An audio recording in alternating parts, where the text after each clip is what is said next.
Sa kasalukuyan, kumpirmadong wala na sa kustodiya ng Czech authorities si Zaldico.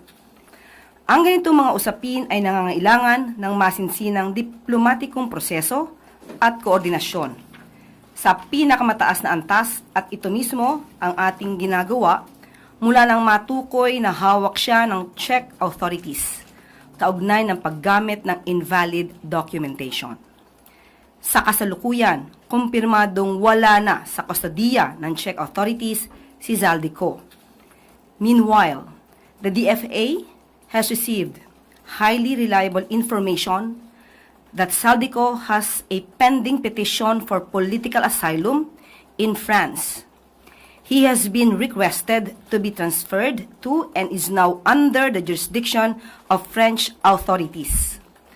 All missions in Europe have been instructed to obtain further official confirmation. Nananatiling matatag ang posisyon ng pamahalaan.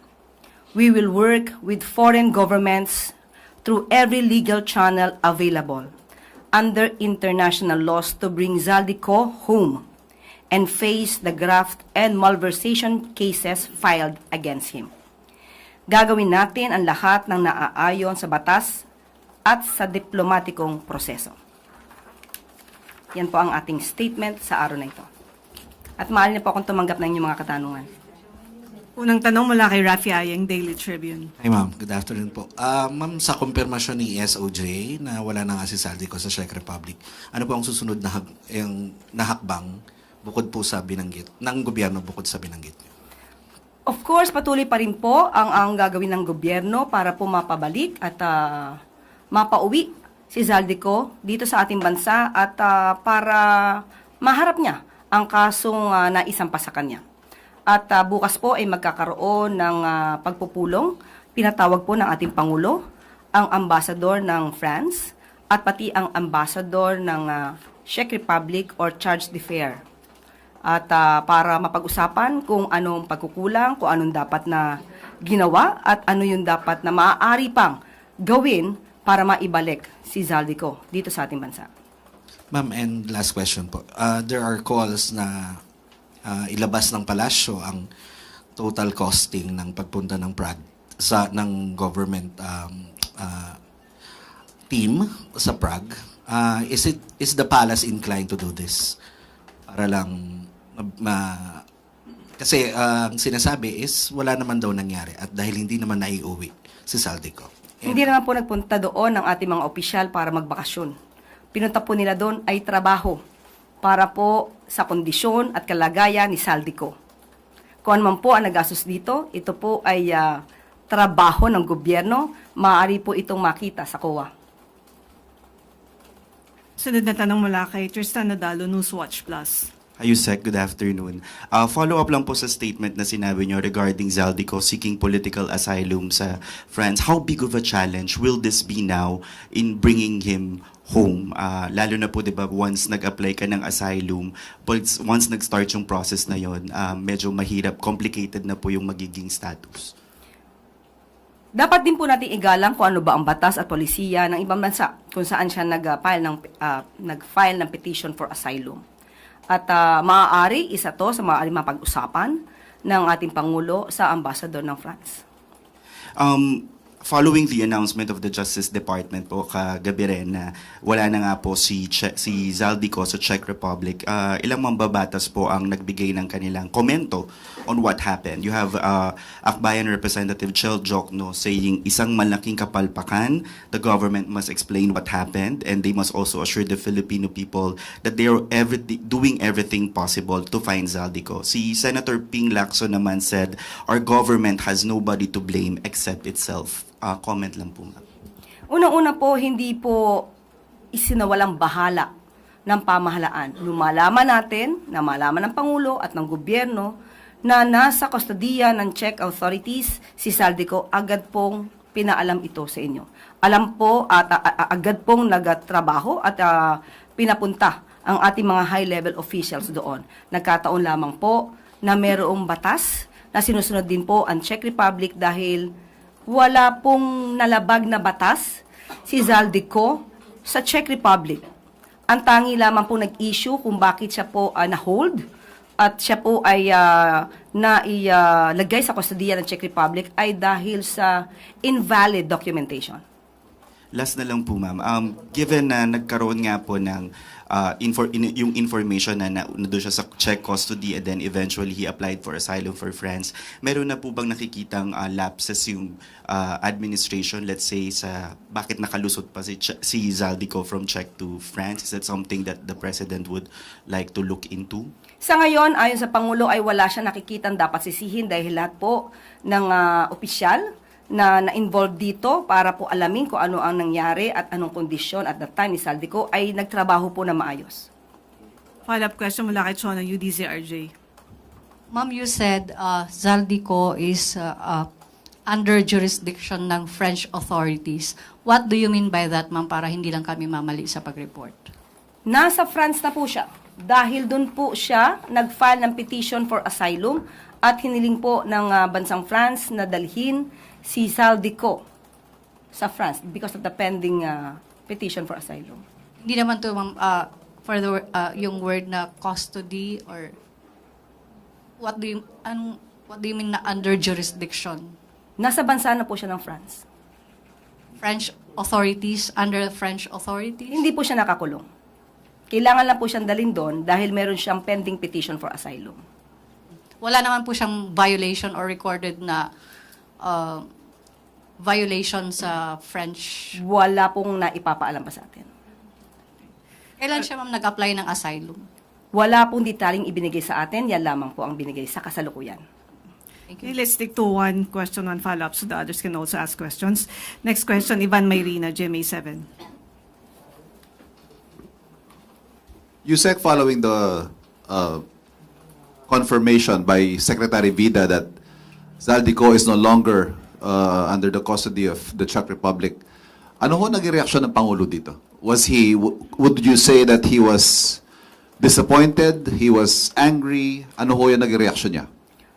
Nakausap po mismo natin ang Pangulo ngayong araw at sinabi niya na disappointed siya. Dahil malapit na sana natin na pauwi si Zaldico. But since meron nga pong ibang bansang involved at ang lumalabas lamang po na kanya na-violate ay ang paggamit ng invalid documentation. So, ang bansang Czech Republic po ang siyang mag-uutos kung anong gagawin kay Zaldico. Batid din po siguro ng Pangulo na hindi lamang siyang dismayado, kundi marami sa mga Pilipino ang umasa, lalo't sa kanya nang galing ang anunsyo. Doesn't the President feel compelled to issue an apology over the announcement that he made himself? Balik ko ang tanong, saan po siya dapat mag-apologize? For at the very least, raising expectations that Zaldico will be made to answer to the Filipino people. Lahat naman po tayo ay umasa. Lahat naman po na dapat gawin ay ginawa ng Pangulo at ng administrasyon. Ang kanyang inireport naman po ay tama. So, wala po tayong nakikita na maaaring sabihing pagkakamali ng Pangulo dahil hindi po ito tinulugan ng Pangulo.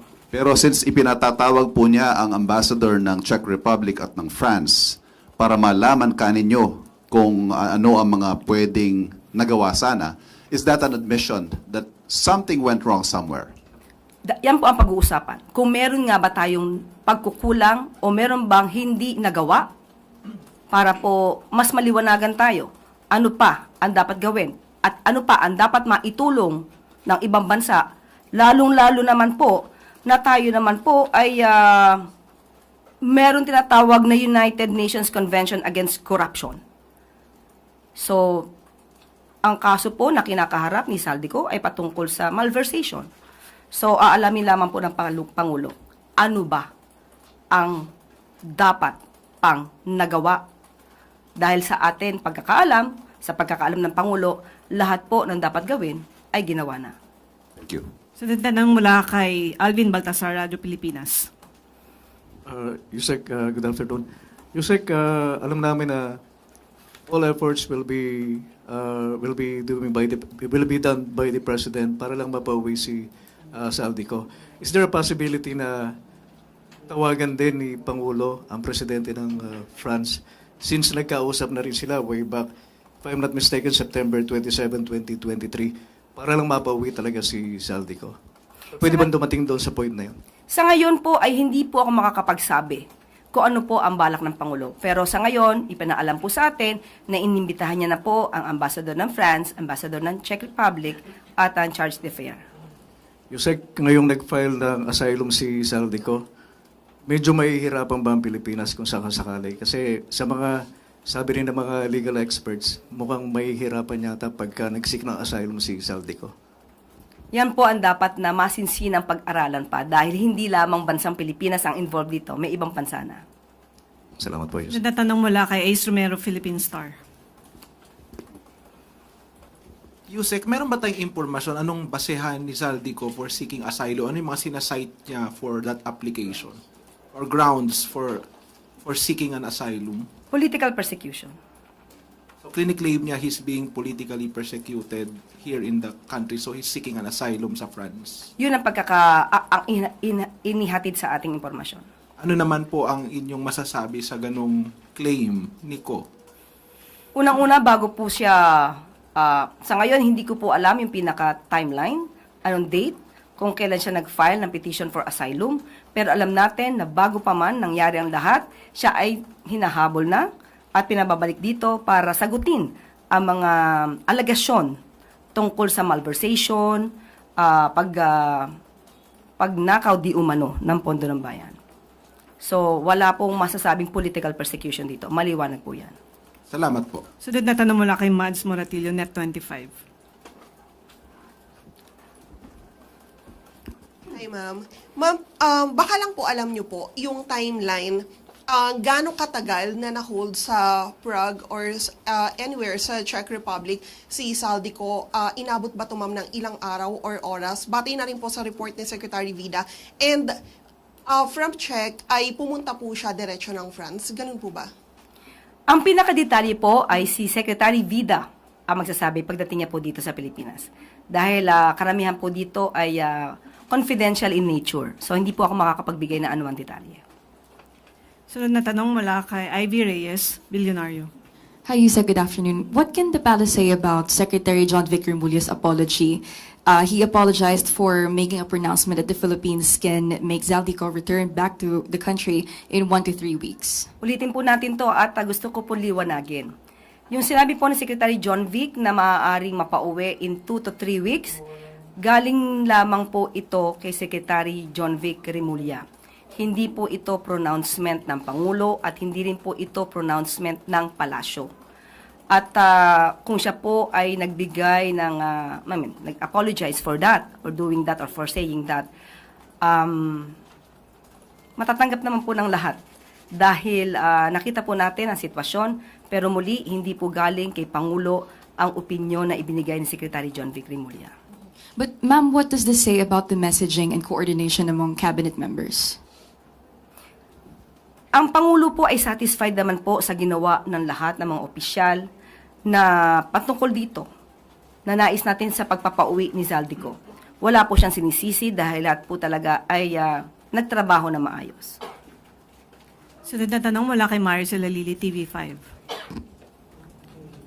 Magandang hapon po, Yusek. Yusek, just small details lang po. First, kailan po yung nakatakdang meeting ni President Marcos with the Czech and French ambassadors? Sa ating pagkakaalam, tomorrow 2 p.m. ay magkakaroon sila ng pag-uusap. Sa Pangulo po ay makikipag-usap sa Ambassador of France bukas ng hapon. Sa ating pagkakaalam, ang Ambassador ng Czech Republic ay wala sa Pilipinas, kaya iniimbitahan din po ng Pangulo ang charge d'affaires. Okay. So, sabay tomorrow. Hindi po ko po alam kung mismong sabay sila, pero inimbitahan na po sila. Alright. And yung sinasabi po ninyo na nandun na po sa France itong si Zaldico, so Czech authorities po ba yung naghatid kaya Zaldico papunta sa France? So from Czech, diretso na po siya sa France. Nirequest po kasi ito ng bansang France, pero kung papaano at sino naghatid, hindi po ibinigay sa atin ng detalye. Okay, but kung nag-apply na po siya ng political asylum, ano yung magiging limitation sa pagkilos niya? Nandun lang ba siya allowed magstay sa France? Can he freely move around the country or dun sa mga Schengen countries?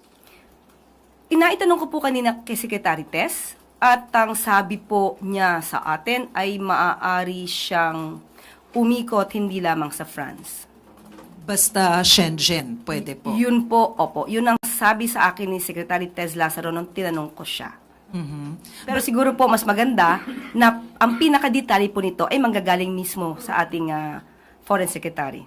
But since meron na pong coordination yung Philippine government sa France and sa Czech Republic, can we say na closely monitored na si Zaldi? Identified po ba natin yung exact location niya? Hindi ko po masasabi kung identified. Ayoko pong ibigay yung detalye dahil ayoko naman po ding ipaalam ako ano man ang magiging operasyon ng gobyerno. Thank you, Yusek. Sunod na tanong mula kay Harley Balvena, IBC. Yusek.